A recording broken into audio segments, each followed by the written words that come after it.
Assalamualaikum warahmatullahi wabarakatuh. Saya Salma Hanifa Widya dari kelas 12C atau Biologi 5. Di sini saya akan membahas tentang seleksi alam berdasarkan resistensi. Jadi yang akan saya bahas itu pertama ada apa itu seleksi alam, dan yang kedua apa itu resistensi, yang ketiga contoh kasus resistensi, yang keempat dampak seleksi alam berdasarkan resistensi, yang kelima solusi dan pencegahan, dan yang terakhir kesimpulan. Jadi saya akan membahas apa itu seleksi alam. Seleksi alam adalah proses yang menjelaskan bagaimana organisme yang memiliki sifat atau ciri tertentu yang lebih adaptif terhadap lingkungan cenderung bertahan hidup, berkembang biak, dan mewariskan sifat tersebut ke generasi berikutnya. Konsep ini pertama kali diperkenalkan oleh Charles Darwin dalam teori evolusinya. Seleksi alam dapat dijelaskan sebagai mekanisme utama yang mendorong evolusi. Proses ini terjadi karena adanya variasi genetik di antara individu-individu dalam populasi. Tekanan lingkungan yang menentukan individu mana yang lebih cocok untuk bertahan. Nah, selanjutnya itu ada contoh-contoh seleksi alam. Berikut adalah beberapa contoh seleksi alam. Itu ada kupu Biston betularia atau melanisme industri. Pada era revolusi industri di Inggris, populasi kupu-kupu Biston betularia mengalami perubahan warna kulit akibat evolusi. Sebelum revolusi industri, kupu-kupu berwarna cerah lebih banyak ditemukan karena warna ini membantu mereka berkamuflase di batang pohon yang bersih. Setelah revolusi industri, pohon-pohon menjadi gelap karena dilaga, sehingga kupu-kupu berwarna gelap lebih mampu bertahan dari predator. Akibatnya jumlah kupu-kupu berwarna gelap meningkat.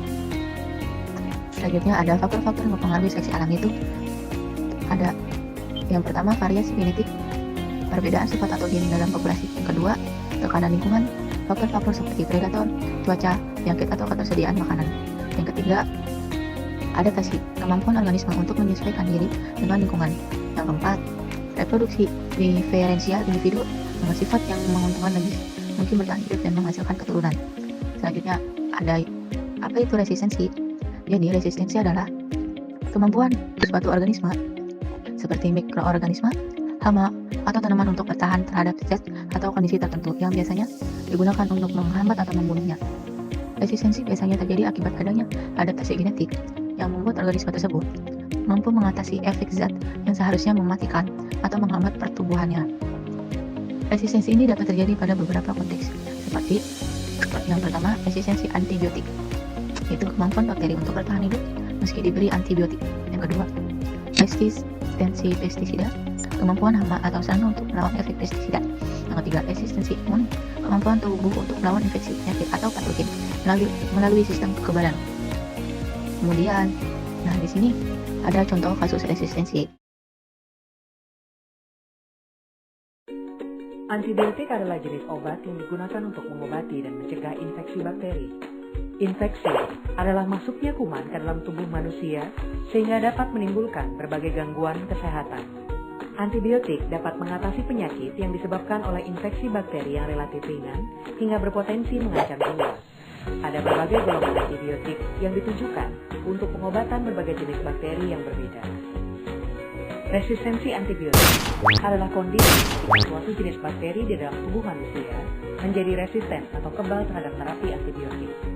Resistensi ini dapat berkembang secara alami atau diakibatkan oleh penggunaan antibiotik yang tidak tepat.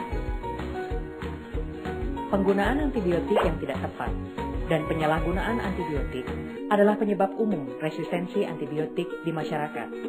Berikut beberapa perilaku yang dapat mencetuskan resistensi antibiotik. Ada dampak seleksi alam berdasarkan resistensi. Ada dampak pada populasi organisme, perubahan komposisi genetik populasi. Individu yang memiliki gen resistensi menjadi dominan dalam populasi, sementara individu yang rentan berkurang atau mati. Populasi secara bertahap menjadi resisten terhadap tekanan lingkungan tertentu. Peningkatan keberlanjutan individu resisten. Terus yang kedua ada dampak pada ekosistem, ketidakseimbangan ekosistem. Resistensi dapat menyebabkan organisme tertentu seperti hama atau gulma menjadi terlalu dominan, mengganggu keseimbangan ekosistem.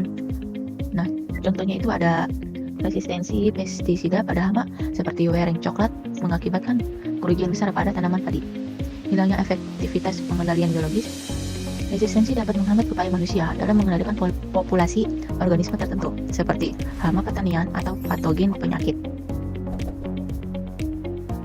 Yang ketiga ada dampak pada kesehatan manusia, infeksi yang lebih sulit diobati. Resistensi antibiotik menyebabkan infeksi bakteri sulit diobati, meningkatkan angka kematian dan komplikasi medis. Contohnya seperti resistensi bakteri terhadap antibiotik lini pertama, seperti tuberkulosis multiple resistan atau TB-MDR, meningkatnya biaya kesehatan. Dibutuhkan obat-obat baru yang lebih mahal dan terapi yang lebih kompleks untuk mengatasi infeksi atau penyakit akibat resistensi. Nah, di sini juga ada solusinya, yaitu solusi penggunaan alternatif. Menggunakan berbagai jenis pestisida, antibiotik atau metode kontrol penyakit untuk mencegah organisme mengembangkan resistensi terhadap satu jenis substansi atau teknik rotasi dan kombinasi. Dalam pertanian, rotasi penggunaan pestisida atau pemakaian obat dengan berbagai mekanisme aksi dapat mengurangi seleksi terhadap resistensi. Selanjutnya, ada pencegahannya, yaitu dengan cara penggunaan antibiotik yang bijak. Dalam dunia medis, pengendalian penggunaan antibiotik adalah kunci. Antibiotik harus digunakan hanya ketika benar-benar diperlukan dan sesuai dosis yang tepat. Edukasi dan kesadaran masyarakat. Meningkatnya pemahaman masyarakat tentang risiko penggunaan pestisida atau antibiotik secara berlebihan dan pentingnya pengelolaan yang lebih hati-hati. Dan yang terakhir yaitu ada kesimpulan. Seleksi alam berdasarkan resistensi terjadi ketika individu-individu dalam suatu populasi mengembangkan kemampuan untuk bertahan hidup terhadap faktor eksternal seperti pestisida, antibiotik, atau penyakit melalui proses evolusi dan mutasi genetik. Proses ini dapat menyebabkan organisme menjadi kebal atau lebih tahan terhadap ancaman tersebut. Namun juga dapat menimbulkan masalah serius seperti peningkatan organisme yang lebih kuat dan sulit dikendalikan.